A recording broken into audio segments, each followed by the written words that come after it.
Well, welcome to the Church Office podcast. My name's Gavin Smith, and if you're joining us on video, then here's a little wave. We're excited to have Nigel Ring join us. I've never actually heard the word wicked and accountant put in the same sentence.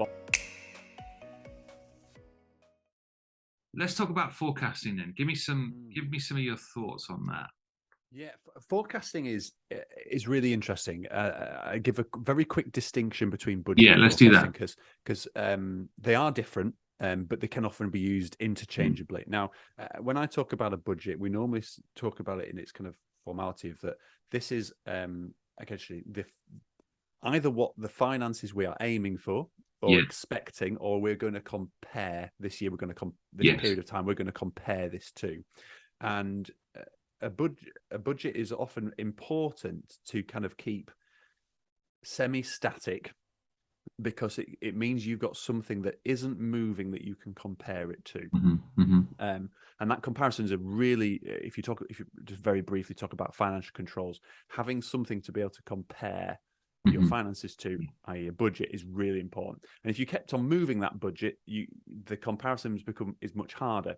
So some organizations might do a rebudget at month 6 or various other things, but keeping it static is generally what we class as a budget, something you're aiming towards or you're comparing against. Now, a forecast is the difference is that is very much future focused. Obviously a budget is, but really you're looking at that budget now, like how are we doing against budget now, whereas a forecast is looking forward and saying, right, we're painting a picture into the future of what our financial story might look like, maybe under differing scenarios. This is the best case forecast, this is the most realistic, and this is the worst case.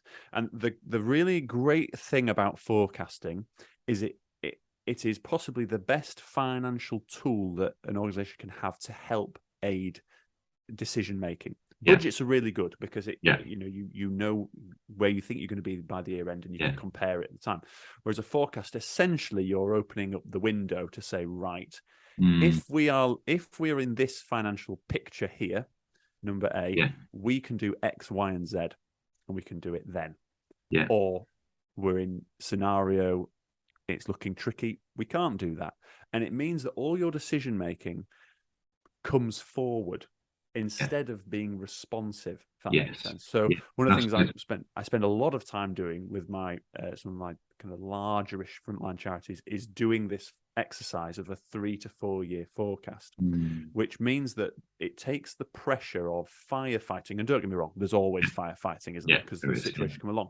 But it helps if you're someone who works in finance with your church organization, and you're able to do a 2 or even 3 year forecast, that can help the conversation about vision, strategy, and resources very quickly. I don't know if you can tell, the Yorkshire Man here is getting passionate about forecasting. I love forecasting. This is great. And and if you're an Excel person, then you can do all sorts of jazzy stuff, but you don't have to be. Do you know? It can be fairly straightforward, and it can really serve your organization well by doing that. So that's a little bit. That is great. The forecasting thing is great. I think what you're talking there is great. I love the fact that you are bringing decisions earlier. You're bringing information earlier. So you're saying this is what we could face, and so it prompts us to be able to pray. It prompts us to be able to have that conversation about ministry and what we want to do over the next few years and priorities. And you're right, it does mean that we can be a lot more agile in how we, can respond to, situations, and the firefighting should be less on the basis that the forecasting is there, that we can all see it. Absolutely. And the great thing about forecasting is it's there for the challenging times to navigate. We're making sure we've got the resources and we're floating, but it's also great for visionary stuff where you think, right, if we had a 20% increase in income, 30%, or we had this come in, what could it look like?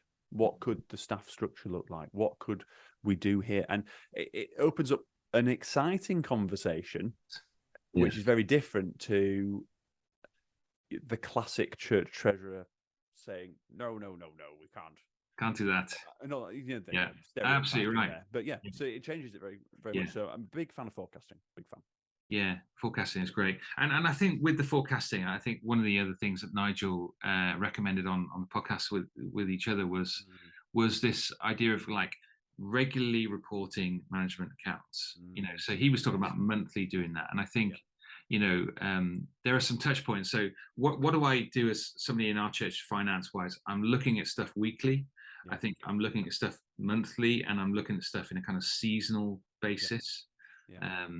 And we know, looking at some of the patterns of our giving over the last few years, there are quarters where we just receive less, but there are other quarters where weirdly it's made up and we receive more. And I think people forget sometimes, and there are different timing issues and all those kind of things. But yeah, that kind of that reporting stuff is good. And I think having a tool that you can that enables you, or some software or something that helps you to pull together data quickly and easily and accessible, I think is another vital thing to help us with our budgeting, to help us with our forecasting. Any thoughts on that? I mean, the tools out there are vast. With cloud accounting, even if you're just doing things on Excel, but the options that are there now for churches, that just weren't there 4 or 5 years ago. It's there. So if you're a church who are wanting, who have maybe have been doing your finances the same way for a long time, and maybe been reliant on key individuals, the options that are out there that can help you do all that are so much more accessible than they used to be.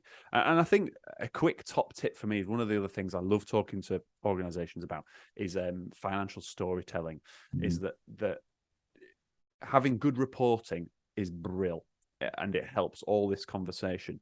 But if you can put that into a short, this is our financial story, this is where we've come from, this is where we are, and this is where we're going, in a short space of time, into a short snippet, that is brilliant. If you can convert your numbers into a story, you can help equip people, whether it's trustees, key management, whoever it is, in a much more effective way. It's brilliant. So it's worth checking out if that's something you think would be helpful. Absolutely right. And let me just encourage anyone who's involved in finances in their church. You are doing some brilliant work. It is gospel ministry. Without you doing what you do to finances, ministry wouldn't happen, would it? Absolutely. So you are enabling. There's an aspect that you are enabling ministry to happen because you are involved in the finances.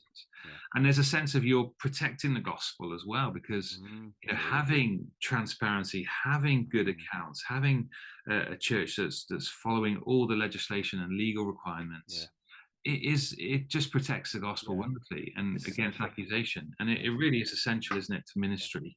Yeah, and it's possibly another pod for another day if listeners still listen to my Yorkshire accent. But one of the things we've spent quite a lot of time doing in this last year is helping churches navigate some charity commission investigations around these sorts of things. And it is sadly there isn't many weeks where there isn't a church that ends up in some sort of charity commission investigation, normally around finances and transparency. So it's a huge area. So what you're doing is absolutely essential. So it is. Keep on keeping on, because it's essential.